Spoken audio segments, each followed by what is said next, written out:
Ma pensée, la première, va tout naturellement à notre population.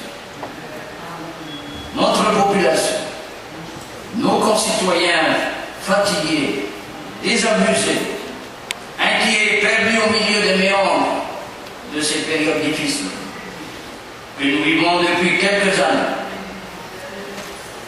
À tous, je tiens à vous dire que je comprends votre réaction et que j'entends votre message. Malgré tout ce qui a été ou tout ce qui a pu être dit et écrit ces derniers jours, je tiens à rappeler que la seule intention de cette nouvelle majorité est de travailler ardemment pour faire avancer notre pays. Notre pays ne peut plus en effet se permettre des luttes intestines hors de toute considération constructive. L'heure désormais est à l'action. Une action concertée, une action efficace qui reflètera la volonté des urnes, qui ne s'attachera qu'à l'intérêt de notre pays pour les années à venir. Une action conduite par une équipe unie et soudée autour des mêmes valeurs et du même objectif. Aujourd'hui, devant vous, je prends l'engagement solennel de mettre tout en œuvre pour agir vite et pour agir bien. Le premier acte de cette nouvelle gouvernance sera d'aller au-delà des paroles et de réduire effectivement le nombre de ministères. Sur la base de cette équipe réduite et mieux structurée, je m'engage à ce que tout soit fait pour que le budget soit adopté d'ici à la fin de l'année. Un budget remanié qui, tout en étant ancré dans la réalité du moment, une réalité de crise structurelle forte, sera tourné vers l'espoir et la construction de notre pays sur le long terme.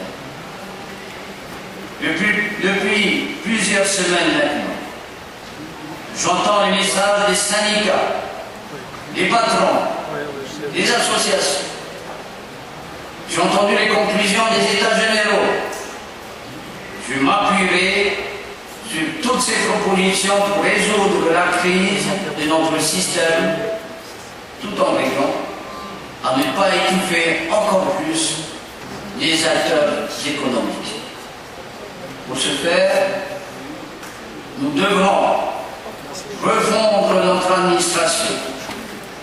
Je m'engage pour l'année 2010 à mettre en chantier une réorganisation de nos services et établissements pour qu'ils retrouvent leur fonction originelle à destination du public.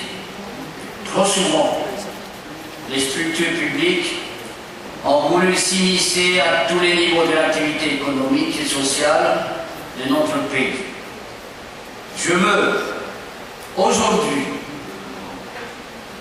rendre à l'initiative privée son rôle de moteur de notre développement, en collaboration avec une puissance publique régulatrice, arbitre et correctrice des équilibres sociaux. Parce que l'urgence est pour le moment notre maître mot. En ces périodes de ralentissement, nous devons nous appuyer sur les outils existants pour donner de l'emploi aux plus démunis.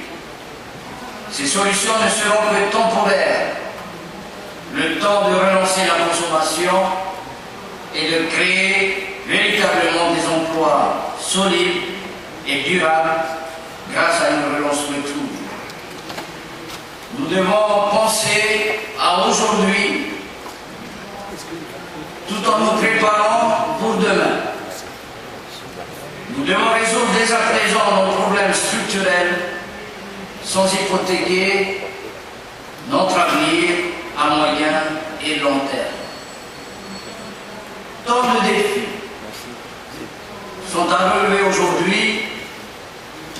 Je saurais en être digne avec mon gouvernement, notre majorité, et poursuivre le travail de reconstruction de notre pays. Chers citoyens, chers collègues, chers amis, aujourd'hui, en dépit de l'incompréhension, voire de la tristesse que d'aucuns peuvent ressentir, ce jour marque notre engagement, a conduit notre pays vers des jours meilleurs. Nous avons foi en l'avenir et en la volonté de notre majorité et des forces vives de notre Fédération, ensemble, à vaincre l'adversité. Mais pour que notre pays puisse relever pleinement ce défi, il convient dès à présent que chacun apporte sa pierre à notre édifice.